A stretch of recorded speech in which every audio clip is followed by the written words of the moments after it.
The prisoner was supposed to be euthanized. The anesthetic was just injected when his veins suddenly bulged violently. He died in agony. This clearly violated the principle of euthanasia. The police launched an investigation immediately. They found the anesthetic had been swapped. Even stranger, there was a message left on the anesthesia bottle. You cannot fight against fate. This made the prosecutor fall into deep thought. He clearly remembered 10 years ago. The prisoner's accomplice Frank had said the exact same words in court. Soon, the police narrowed their suspicion to Frank. Frank was watching the news at that moment. When he learned his former scapegoat had died, he couldn't help but burst into laughter. However, a phone call soon interrupted his joy. An unfamiliar voice spoke on the other end. Frank thought it was just a normal call, until the voice coldly ordered him to look outside. The police were closing in. If he wanted to escape, he had to follow the instructions. Frank hastily threw on his fur coat, following the mysterious man's directions. He went to the rooftop, then was told to head to an abandoned factory.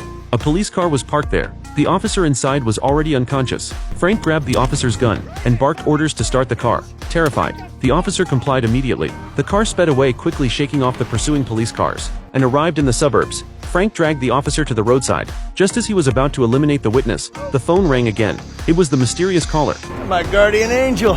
You know why I'll never see my wife, the little girl, again?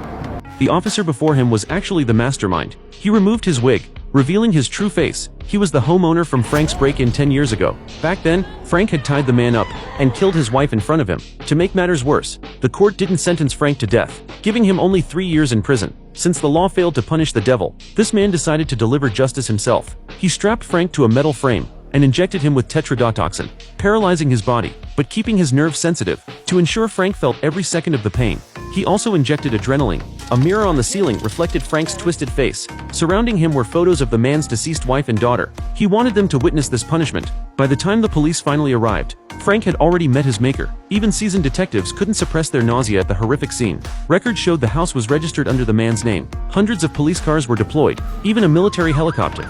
Yet the man showed no fear facing the SWAT team. He took off his clothes, raised his hands, and offered no resistance, letting the police break in, handcuff him, and take him away. But did he really surrender? No. His revenge had only just begun.